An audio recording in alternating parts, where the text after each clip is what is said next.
Comment cette relation se construit? En fait, elle est à la confluence de trois éléments. Le premier, c'est le rôle fondamental, voire originel, des mines et des métaux dans l'impulsion des civilisations humaines, d'où l'âge du cuivre, l'âge du fer ou l'âge du bronze d'abord. À un second niveau, il y a le facteur de l'innovation. Un peu comme précisément l'âge du bronze avait créé le besoin d'étain. D'ailleurs, soit dit en passant, la notion de minerai stratégique dont on parle de nos jours est partie en principe de ce moment-là. C'est-à-dire que l'étain étant rare par rapport au cuivre, l'invention du bronze avait provoqué une recherche effrénée d'étain un peu partout dans le monde et surtout en Europe. Donc, à un troisième niveau, il y a le facteur géologique. Le fait que certaines ressources minérales sont présentes dans certaines régions du monde et pas dans d'autres. Au gré des innovations technologiques, et dans ce triangle-là, les compétitions internationales pour l'accès aux minerais africains vont, en se greffant, en se conjuguant avec les rivalités nationales pour le contrôle des rentes et autres avantages générés, vont provoquer et entretenir le conflit et une sorte de cercle vicieux. Je peux vous donner des exemples pour illustrer ce cercle vicieux à partir de l'enjeu des appareils électroniques.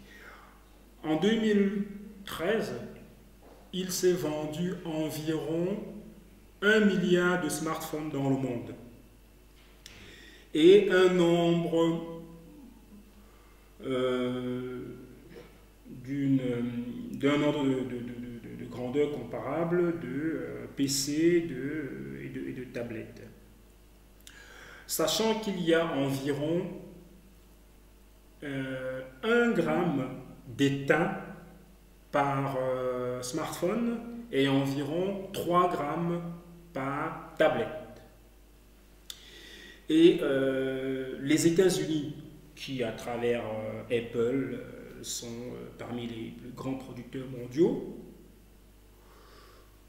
n'ont jamais, je dis bien jamais, à ma connaissance, développé de mines d'étain sur leur territoire, du fait du facteur géologique dont je parlais.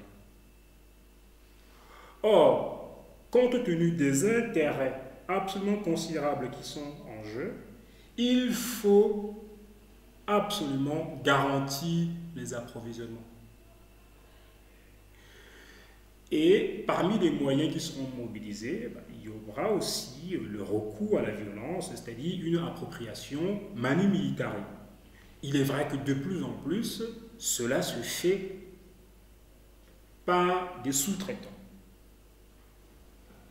Donc, globalement, c'est dans ce schéma, c'est dans ce croisement du global et du local que s'insèrent les conflits, la dynamique de conflit qui ressurgit en RDC à partir de 1996, évidemment impliquant d'autres matériaux comme le tantal, également indispensable à la fabrication des appareils électroniques et des téléphones portables en particulier. De nos jours, très peu de conflits échappent aux loupes médiatiques. celle-ci se focalise sur les causes immédiates et donc ne vont pas nécessairement à la profondeur des choses. Et si j'insiste sur la RDC, c'est précisément parce que c'est un pays, c'est un État qui illustre, qui incarne voilà, ce croisement du global et du local tel qu'il avait été amplifié, accéléré avec la révolution industrielle. Ainsi, il y a eu, pour ne pas aller trop loin, il y a eu l'invention de la pneumatique qui exigeait du caoutchouc. Il y a eu l'invention des premiers moyens, grands moyens de télécommunication, notamment le téléphone, qui exigeait du cuivre, à côté d'autres besoins comme l'armement, et on sait ce que cela produit au Congo. Ensuite, il y a eu l'invention du turboréacteur qui demandait du cobalt, l'invention de l'atome qui demandait l'uranium.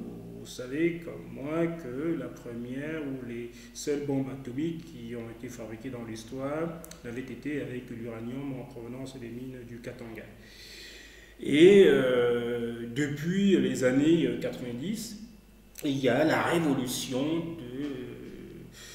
des télécommunications avec les téléphones portables, tout ce qui touche à l'électronique, qui requiert ce dont nous avons déjà parlé, à savoir le tantal, l'étain, l'or et bien d'autres matériaux. Mais cette logique, pour répondre plus précisément à votre question, s'observe également dans beaucoup de territoires, dans beaucoup de pays africains, étant donné que la plupart sont spécialisés dans l'exportation des matières premières et notamment minérales. À cet égard, le conflit actuel en RCA, bien que complexe, il faut le reconnaître, n'en est pas moins le résultat d'une logique, d'une dynamique de prédation des ressources minières du pays au profit d'une minorité, et donc installant la misère qui dégénère aujourd'hui. Et ce qui montre bien que l'affaire des diamants de Bokassa de 1979 n'est pas une affaire isolée, puisque M. Bozizé, qui arrive au pouvoir par les armes comme le colonel Bokassa, lors de l'une de ses premières visites à l'étranger ou déplacements à l'étranger, avait été, oui, interpellé dans un aéroport allemand pour transport de diamants non déclarés dans une valise diplomatique. Ceci, c'était à peine une année après son arrivée au pouvoir. Et la rébellion qui a pris le pouvoir après, avec Michel Dutoudia à sa tête, avait initialement conquis certaines villes diamantifères avant de prendre Bangui. Et de la même manière, l'une des toutes premières déclarations officielles de Michel Dutoudia avait consisté à faire savoir qu'il allait renégocier les contrats miniers. Donc vous voyez qu'on n'est pas loin de cette problématique.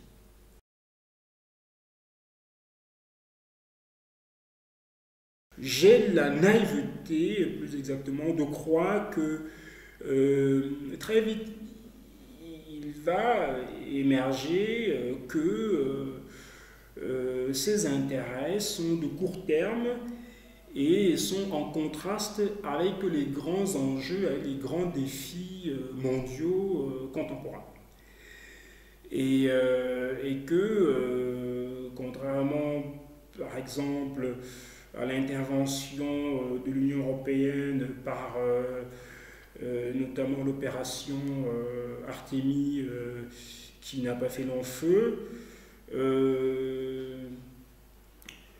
je crois qu'il faut envisager des solutions globales qui incluent le développement de ces régions afin de garantir les approvisionnements aussi bien des pays consommateurs des matières premières que la position prospère des pays producteurs. C'est d'ailleurs pour cette raison que je propose la création d'une communauté économique des métaux pour le développement en Afrique, qui, à mon avis, avec des antennes régionales, permettrait une véritable dynamique et de développement, et de pacification, et d'intégration. Parce que elle pourrait être faite sur le modèle de la CECA en Europe. Et parallèlement, il pourrait être envisagé une organisation équivalente à l'échelle mondiale que j'appelle l'organisation pour les métaux du développement durable. Et dans cette dynamique, l'une des déclinaisons, ce serait ce que je propose à l'Afrique et à l'Europe, c'est-à-dire une coopération euro-africaine dans la production de l'acier. Parce qu'il y a actuellement un paradoxe.